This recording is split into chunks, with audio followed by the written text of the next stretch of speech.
Como cada viernes ya contamos con nosotras con José Luis, que esta vez viene acompañado por el escritor Óscar Hernández Campo. Y bueno, antes que nada, pues eso, que muy buenos días a las dos y gracias por estar hoy aquí con nosotras. Hola, buenos días, Oscar. Hola, buenos días a los dos y encantado de estar en Radio Malva. Bueno, pues José Luis, ya sabes que en este momento los micros son tuyos y nada, vamos a ver si es verdad que 50 años no son nada.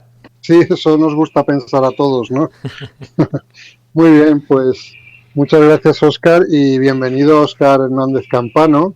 Gracias por presentarte con nosotros aquí en Radio Malva.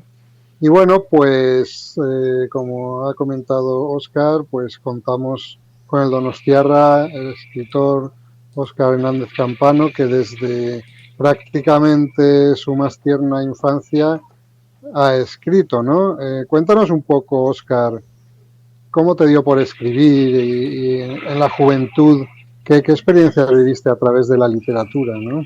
Bueno, pues yo en ocasiones me han hecho una pregunta más o menos similar a la que tú me planteas y me ha dado tiempo en estos años de rebuscar en mi memoria cómo empecé a escribir, ¿no? En qué momento empecé a escribir.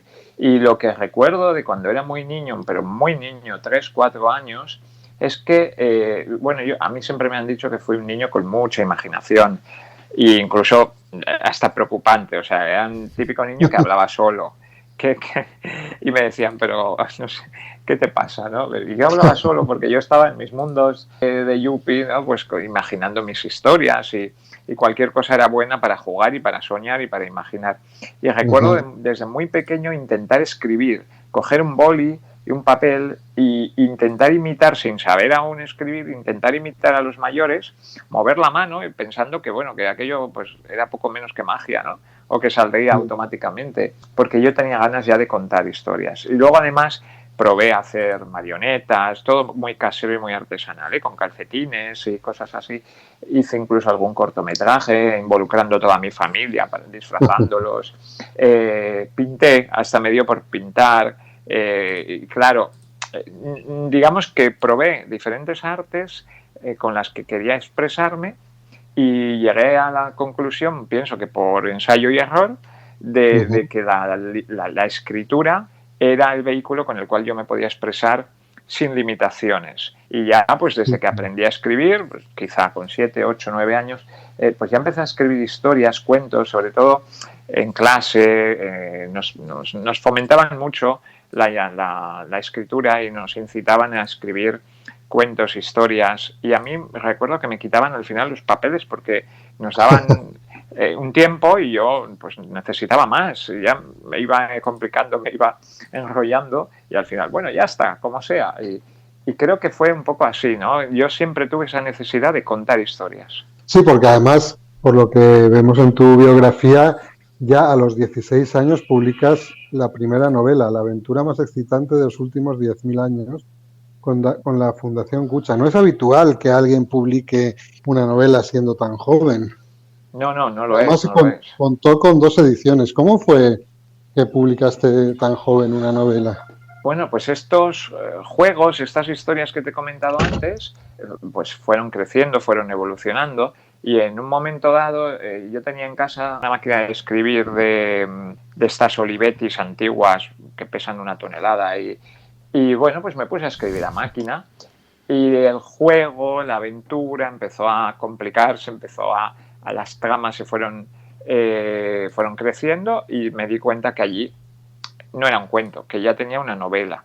Era una novela pues muy sencilla, muy infantil si quieres, infantil juvenil, de aventuras, con muchos tópicos, pero con mucha frescura.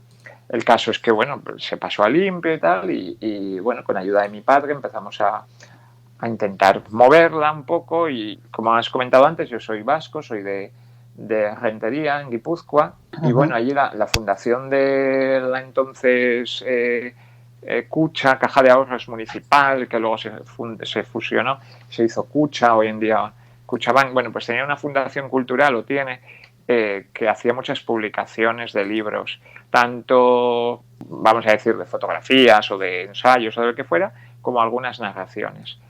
Y bueno, lo presentamos allí, pues por probar, como en otros muchos sitios. Y se ve que les hizo gracia y decidieron hacer una pequeña edición que se agotó relativamente rápido. Salí en prensa, me sacaron en los medios locales, provinciales. Fue un poco un boom, ¿no? Para un chaval, pues entonces tenía 16 años, pues fue una cosa muy bonita y espectacular. Y salió una segunda edición. Y bueno, pues esa fue un poco mi primera incursión en el mundo literario. Muy bien. Luego, evidentemente, el gran punto de giro se produce cuando en el año 2002 ganas el cuarto premio Odisea de Literatura con la novela El viaje de Marcos, que un poco pues te catapulta a la fama, ¿no? ¿Cómo viviste el viaje de Marcos y qué encuentra un lector, una lectora cuando se adentre en las páginas del viaje de Marcos? Pues mira, pasaron 10 años desde aquella primera novela hasta El viaje de Marcos, que coincidieron pues con mi adolescencia, con un periodo, como pasa yo creo que todo el mundo, ¿no? Del paso de la niñez a una protomadurez, y aquello también me llevó pues a muchas reflexiones, a crisis típicas de la edad. Y en mi caso concreto tenía el añadido de enfrentarme a mi propia condición sexual, que era no solo minoritaria, sino muy oculta. Estamos hablando de finales de los 90 y tal. No había internet, no había... Entonces, claro, pues descubrirme homosexual pues supuso una cuestión añadida a todas las que la adolescencia suele tener. El viaje de Marcos surgió como una necesidad de expresar aquello que yo sentía, cómo me sentía, porque si no iba a reventar. El ambiente era cuanto menos algo hostil, y entonces todos esos sentimientos, todas esas sensaciones, yo las canalicé escribiendo. Escribí esa novela para ayudarme a mí mismo, para hablar conmigo mismo. Y luego resultó, años después, cuando gané el premio Odisea y empezó a tener el éxito que hoy en día todavía tiene. Acaba de salir, de hecho, la 7ª edición en Egales, que se suma a otras tantas en otras editoriales, por tanto llevará 14 o 15, más las traducciones al valenciano, etcétera. Todo eso tiene una razón de ser, que luego yo he sabido con el tiempo. Aquel texto, aquella historia que yo escribí para ayudarme a mí, resulta que ha ayudado a muchísima gente. Muchísimos chicos, muchísimas chicas, jóvenes y no tan jóvenes, homosexuales, pero también heterosexuales, que han visto en esa novela pues una serie de vamos a decir, de ideas, de valores, de sentimientos universales con los que se han sentido identificados e identificadas, y que les ha servido pues para empatizar con otra manera de ser, otra manera de amar, y ser más humanos al final. Creo que ese es el secreto del viaje de Marcos, ¿no? Y de hecho, tantos años después he tenido que volver allí para resolver cuestiones pendientes, vamos a decir, con la nueva novela. Claro, sí, eso es lo que iba a comentar, que ahora la novela que acabas de publicar y que vas a presentar la semana que viene, que también con nosotros en Bibliocafé, que es 50 años no son nada, es un poco la continuación del viaje de Marcos. Pero antes de adentrarnos en esa novela, por acabar un poco de repasar tu carrera, tu trayectoria literaria, desde el viaje de Marcos se han producido la edición de varias novelas más, como son Esclavos del Destino, o por ejemplo El Guardián de los Secretos, también El Secreto del Elixir Mágico, o El Muro, ¿no? Que hace poco también publicaste y presentaste con nosotros. Aparte, evidentemente, de toda una trayectoria de ganar premios y publicar un montón de relatos y antologías de relatos, ¿no? Cuéntanos, pues eso, ¿cómo has vivido a partir del viaje de Marcos? ¿Han sido las cosas más fáciles? ¿Has recibido realmente mucho apoyo de editoriales, de lectores? ¿Cómo ha sido la trayectoria hasta llegar ahora a 50 años no son nada? Bueno, pues en realidad no fueron tan fáciles. Sí que es cierto que el viaje de Marcos fue un boom, que enseguida, al año y poco, me llevó a publicar con la misma editorial que publicó el viaje de Marcos, la editorial Odisea, Esclavos del Destino. Pero a partir de 2004-2005, digamos que bueno, pues no, las cosas fueron un poco más complicadas. Publicar no es fácil, eso todo el mundo creo que lo sabe o lo debería saber. Publicar no es fácil y abrirse paso en el mundo de la literatura es muy complicado. Recibir la atención de los medios, de los críticos, es muy complicado. Entonces, a partir de 2005 tenía ganas de crecer como escritor, intenté entablar relaciones con agencias literarias. Era realmente complicado, estuve en una temporada, pero tenía un par de novelas que, bueno, pues por lo que fuera no encontraron acomodo en editoriales. Entonces, realmente, como además yo estaba trabajando en aquellos años como profesor de instituto, pues acabó alejándome, en cierta manera, un poco del mundo editorial, no así de la escritura, yo continué escribiendo.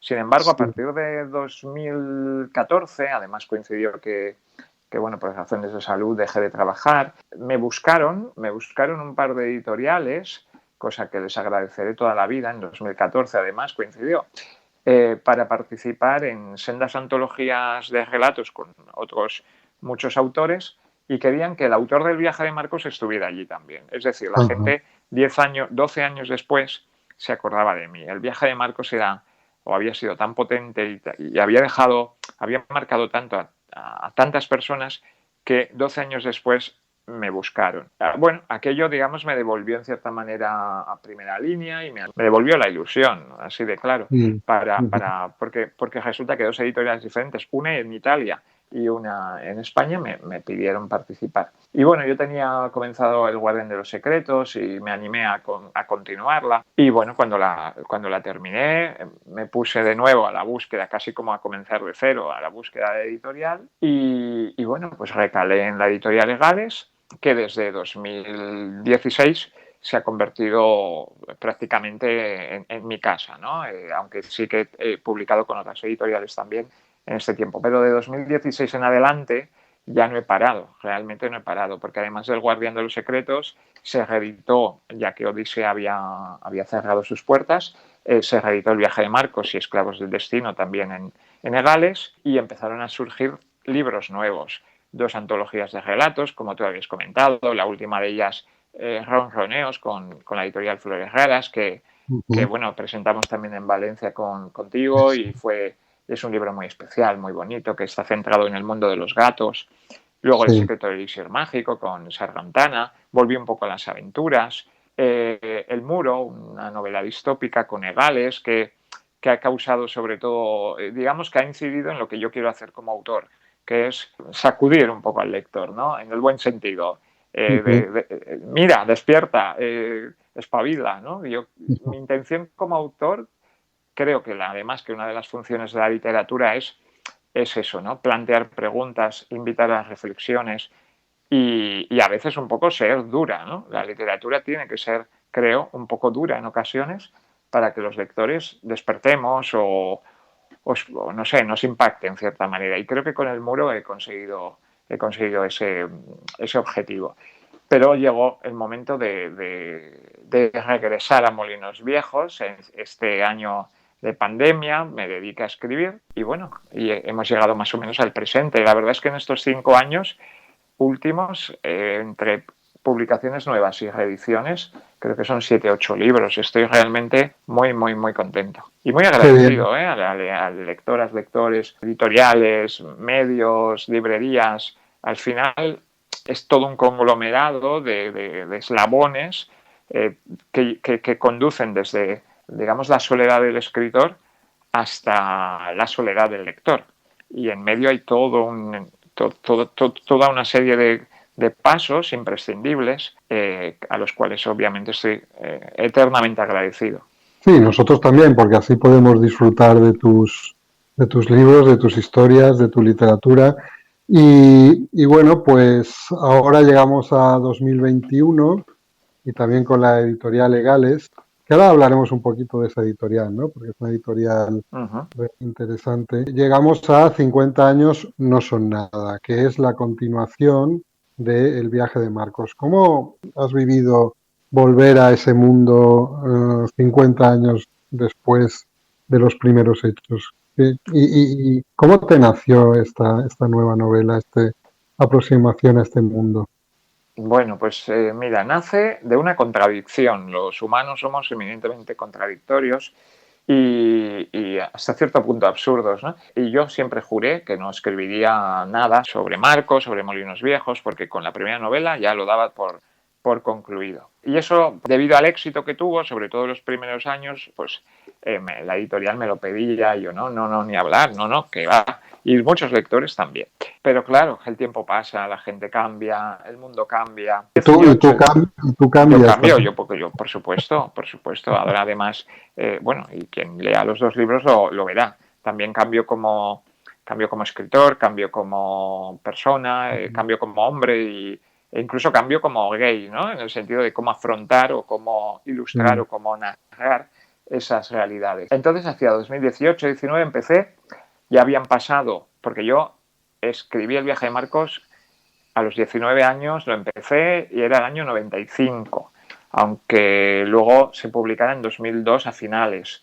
Lo acabé en verano del 96 y estuvo guardado mucho tiempo y tal, pero quiero decir que para mí habían pasado 25 años prácticamente desde la primera escritura y yo veía y sentía que empezaba a tener la necesidad de regresar a Molinos Viejos, narrar lo que había ocurrido. El personaje principal, Marcos, pues ya sería un hombre de 60 y muchos. El mundo había cambiado. Los hechos del viaje de Marcos están en el año 1970, a finales del franquismo, pero todavía en la dictadura, además en esos últimos estertores de la dictadura en los que hubo realmente crueldades inhumanas. En el año 70 se aprobó la ley de peligrosidad y rehabilitación social, en la cual, o mediante la cual, la homosexualidad pasó a ser considerada como tal ilegal y delictiva. Y bueno, pues 50 años después, o casi 50 años después, llegando ya orillando el 2020, que nadie preveía cómo iba a ser, pero bueno, pensé que esos 50 años que mediaban, pues realmente habían sido una vida entera, habían sido un mundo o no eran nada, para diferentes elementos. Entonces yo me planteé varios elementos. Uno, las relaciones personales de los protagonistas, esos amores que vivieron, las heridas que quedaron abiertas e incluso los rencores, ¿no?, que luego se fueron produciendo. Entonces se habían curado, se habían superado o estaban ahí todavía, donde hubo fuego quedaban brasas. Y por otro lado, el nivel político, social, la consecución de derechos, todo esto coincide con el auge de los discursos de extrema derecha, con el cuestionamiento de los derechos adquiridos. En el año 70 también es el año en el que se forma el primer movimiento asociativo de carácter gay de España, que venía un poco a rebufo de los hechos de Stonewall de Nueva York del año anterior, del 69. Por tanto, 50 años de lucha asociativa, ¿qué había dado de frutos? Lo que se ha conseguido es ya el tope o es ya intocable. Entonces yo llegaba, quizá porque mi carácter a veces, aunque en el fondo sea optimista, pero en las formas es más bien pesimista, pensé que no, que 50 años podían ser nada, que un cambio en un artículo de la ley, igual que nos lo daba, nos lo quitaba. Y el auge de los partidos de extrema derecha en el seno de la Unión Europea, el aumento de agresiones, todo esto me hizo realmente plantearme que tenía que regresar a Molinos Viejos, que tenía que volver a escribir sobre aquellos personajes y sobre otros muchos nuevos personajes en la España de 2020. Y así lo hice. Me puse... Es cierto que había escrito un relato para un libro de Gales también, una antología titulada Vagos y Maleantes, que se publicó a finales del 19, y ese relato, aunque aparecen personajes nuevos, sí sirve un poco como nexo o como preludio a la historia de 50 años no son nada, aunque no es imprescindible leerlo. Igual que he planteado la novela 50 años no son nada para que se pueda leer sin haber leído El viaje de Marcos. Por eso, más que una secuela o una segunda parte, es un reencuentro. Es una novela que puede ser leída de manera independiente. Claro, es como una historia con los mismos personajes, pero 50 años después. Además, he incluido toda la información necesaria e imprescindible para que los nuevos lectores que no hayan leído El viaje de Marcos puedan seguir la historia sin ningún problema. Perfecto, muy bien. Y eso, hablabas de Gales, que dices que es la editorial que se ha convertido en tu casa literaria, ¿no?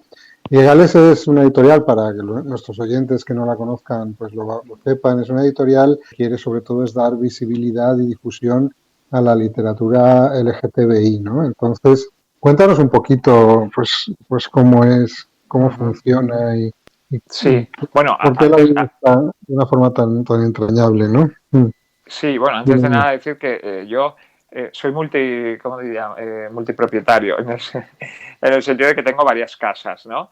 Varias casas literarias. Es cierto que en Egales paso o he pasado más tiempo, pero también he publicado en otras editoriales, y por ejemplo con Sargantana, ¿no? Pues Egales es la editorial decana de la literatura LGTBI, y como cuentan sus fundadoras, sintieron la necesidad ya por mediados de los 90, vieron que había una falta de referentes. Lo mismo que yo como adolescente en aquella época sentía esa soledad, que la sentían millones de personas, de hombres y mujeres, ellas que también la habían sentido, aunque son 3 mujeres, media generación más mayores que yo, vamos a decir, y sintieron que en este país faltaban referentes culturales, literarios, para que los gays y las lesbianas y las personas trans pudieran sentirse reflejadas. Yo siempre digo, y además es por experiencia propia, y como me considero un hombre normal y corriente y vulgar, en el sentido de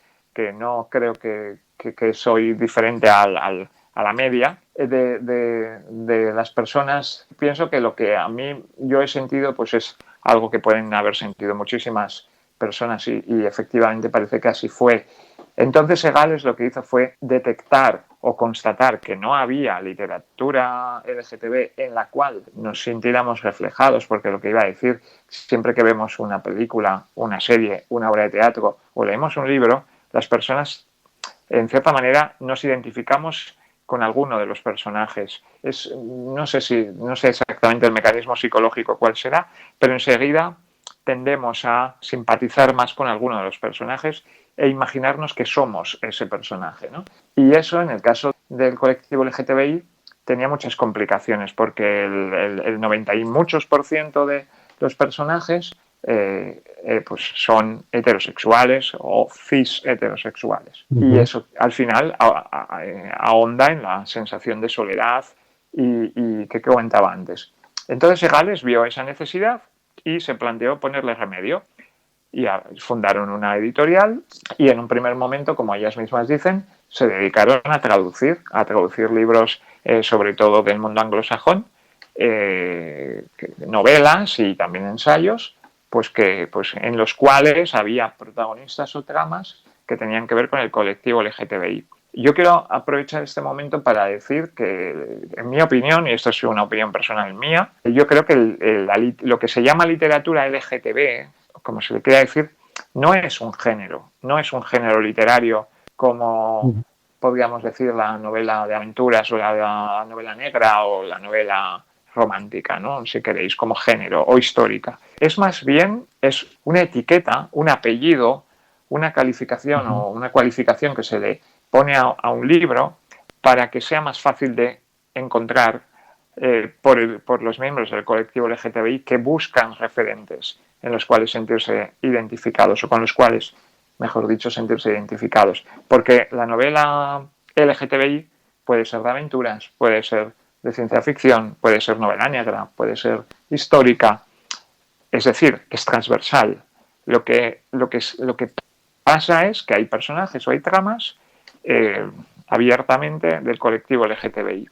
Y esto es bueno por 2 motivos. Uno, porque las personas LGTBI pueden encontrarlas de una manera más sencilla y disfrutar de una literatura en la cual van a poder sentirse identificados con alguno de los protagonistas. Y 2, porque el resto de la población va a poder acceder a una literatura de igual calidad e igualmente interesante que toda la demás, y va a poder además conocer y probablemente entender, empatizar con una realidad con la que convive, pero que es muy invisible en general. Por eso me parece que Egales está haciendo una labor muy, muy, muy interesante. Estupendo, Óscar. Y entonces te quería también, por otro lado, preguntar sobre la presentación que vas a hacer de tu novela 50 años no son nada, el próximo miércoles 26 de mayo con nosotros en la terraza de la Alquería del Jamón, y que esperemos que no llueva, como decíamos antes, en la que vas a contar además con la presencia de Susana Gisbert, la fiscal contra la violencia, contra los delitos de odio, ¿no? Pues la verdad que estamos muy ilusionados y queríamos un poco que nos adelantes, si puedes, pues un fragmento de 50 años no son nada, ¿no? Que un poco los oyentes en este caso puedan conocer un poco de tu estilo, de tu literatura, y así puedan venir a la presentación el próximo miércoles.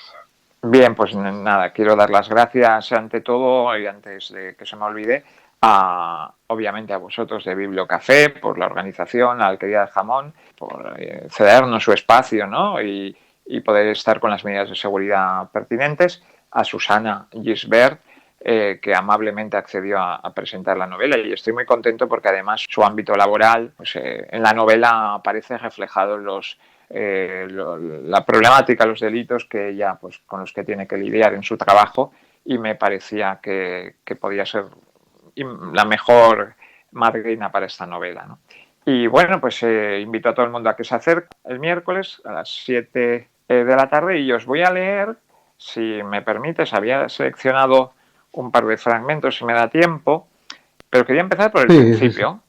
Por el principio, claro, cómo empieza la novela, ¿no? Porque yo decía antes que el viaje de Marcos, que yo había cambiado como escritor, y sobre todo también, digamos que soy más explícito, ¿no? En ciertos momentos, sin perder nunca el romanticismo, el lirismo que creo que imprimo a mis textos. Y dice así, el capítulo primero empieza así.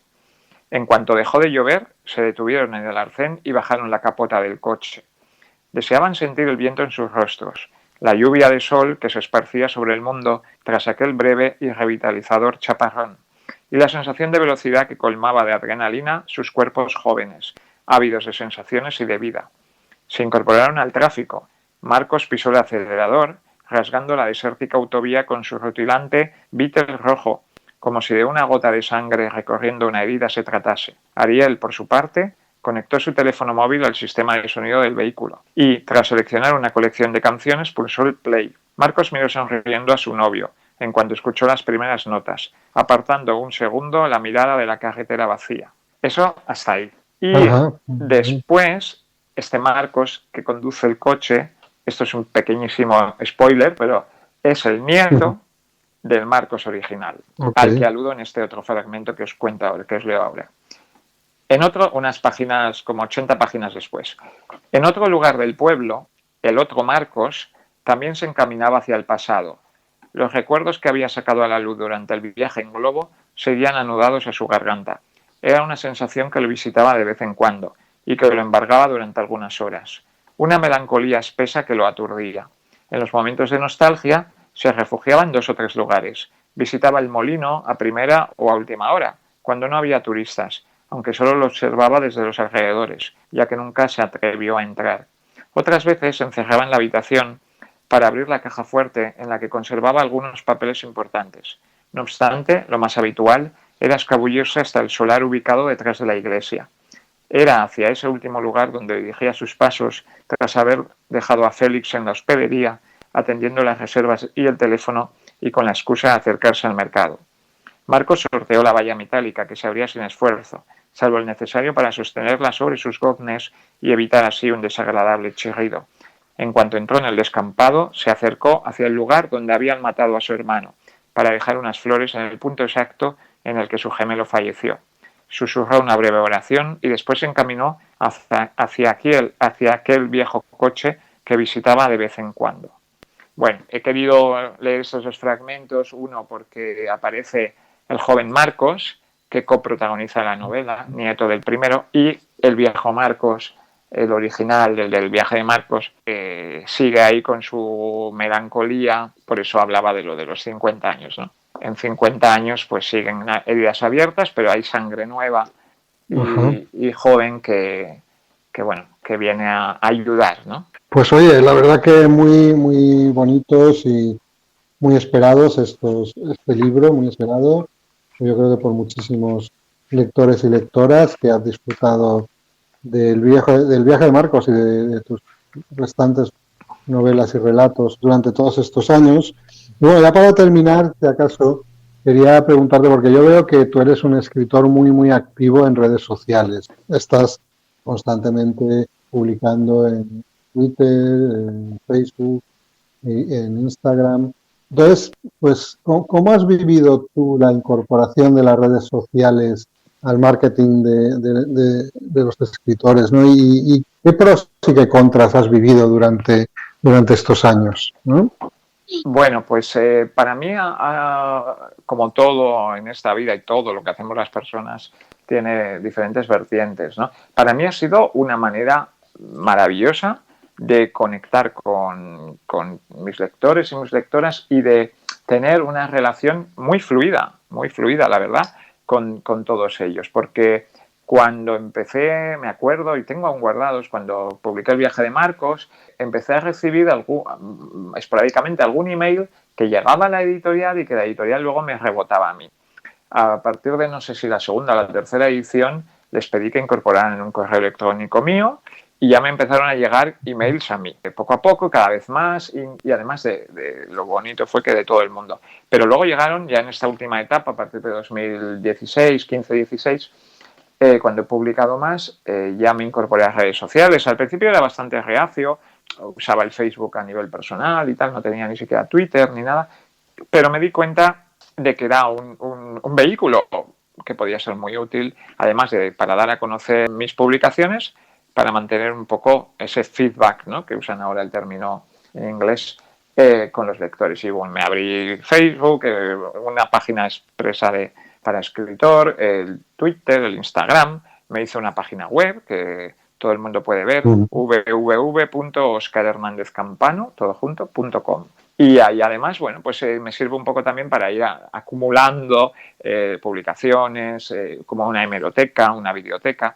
Entonces ha sido muy bonito porque he empezado a hablar con lectores, me preguntan, pues me hacen entrevistas en Instagram, me envían fotos, eso es muy bonito, envían fotos con los libros, incluso, por ejemplo, con El guardián de los secretos, muchos se han ido a Peñíscola a buscar los escenarios donde transcurre la novela y han hecho fotos. Entonces, la verdad es que es una relación fantástica y he hecho amigos y amigas a través de redes sociales con los que después de años continúo en contacto y bueno, vamos hablando. El lado negativo es un poco que requiere y exige muchísimo tiempo para estar presente, para conseguir seguidores, para que no se te olvide, porque vivimos en un mundo muy, muy líquido y que todo fluye muy rápido. Hay que estar constantemente. Entonces, pues cada 2 días hay que poner algo nuevo, y eso exige mucho tiempo. Yo a veces me he dado cuenta de que escribir una publicación con su foto bien bonita, con el texto, con las etiquetas, con no sé qué, en todos estos canales, pues al final a lo tonto media hora de reloj, y luego contestas, mensajes te llegan, requiere cada vez más tiempo. Entonces, bueno, el lado negativo quizá es eso, ¿no?, que te exige un poco una constante, pero queda compensado absolutamente 100.000% por todo el cariño, por todo el inmenso cariño que me llega. Mira, si me permites medio minuto, es que justo antes de entrar en antena me ha entrado un correo electrónico de un lector y obviamente no voy a decir nombre ni nada, pero me gustaría poderos leer respecto a 50 años no son nada, un pequeño fragmento que me pone, ¿no?, entre mucho un email largo, y me dice: he disfrutado muchísimo de esta historia, tanto que volveré a los inicios, repasando el viaje de Marcos. Me emocionó cada detalle, tanto amor, tanto compromiso, tanto placer. Lloré con las tristezas y los logros de los personajes. Me reí a gusto con las ironías que sacas en medio de los textos, como quien no quiere la cosa.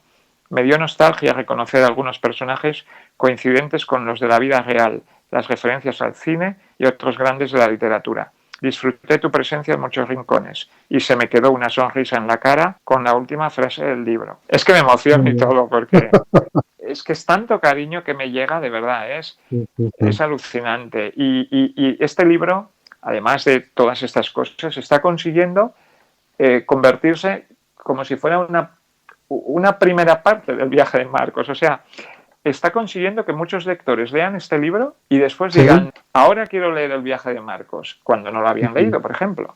Entonces, por eso no es una segunda parte al uso, es un todo. No sé, estoy contento por esta simbiosis tan bonita, ¿no?, que se ha creado entre las dos novelas, a pesar de los 25 años transcurridos entre ellas. Oye, pues Óscar, ahora Óscar de Radio Malva, ¿tienes tú alguna pregunta más? Te quería hacer una pregunta, Óscar, que te estoy escuchando, te estamos escuchando durante la entrevista. Ahora hablabas también de este último comentario que te acaban de enviar sobre el libro, pero queríamos saber cuando has hecho, supongo que habrás hecho alguna presentación de tus obras con público más adolescente, es decir, que ¿cómo reaccionan ante tu obra? Porque es un sector de la población, ¿no?, muy necesitado de estos referentes, y donde es un periodo de formación que si no lo hay, eso también nos marca mucho, ¿no? Pues sí, tienes toda la razón.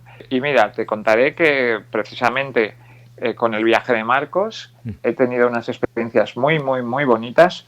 Se está leyendo en algunos institutos, como he comentado antes, también se ha traducido al valenciano, también está en la editorial Legales, traducido al valenciano, lleva incluso la posibilidad de descargar una unidad didáctica, y se está utilizando tanto en castellano como en valenciano en un puñado de institutos por toda la geografía, y el resultado, y yo he tenido la ocasión de estar, cuando se podía, presencialmente en algunos centros, y la semana pasada, por ejemplo, online, estuve en otro centro de Castellón, y la sensación es que la novela cumple otra misión, ¿no?, o otro cometido que quizás es inesperado. Así como antes decía que la gente pues se siente identificada y ya no se siente tan sola, etcétera, resulta que, y eso me lo han dicho profesores que han trabajado el libro, que los alumnos, sobre todo 15, 16, 17 años, que han leído esta novela,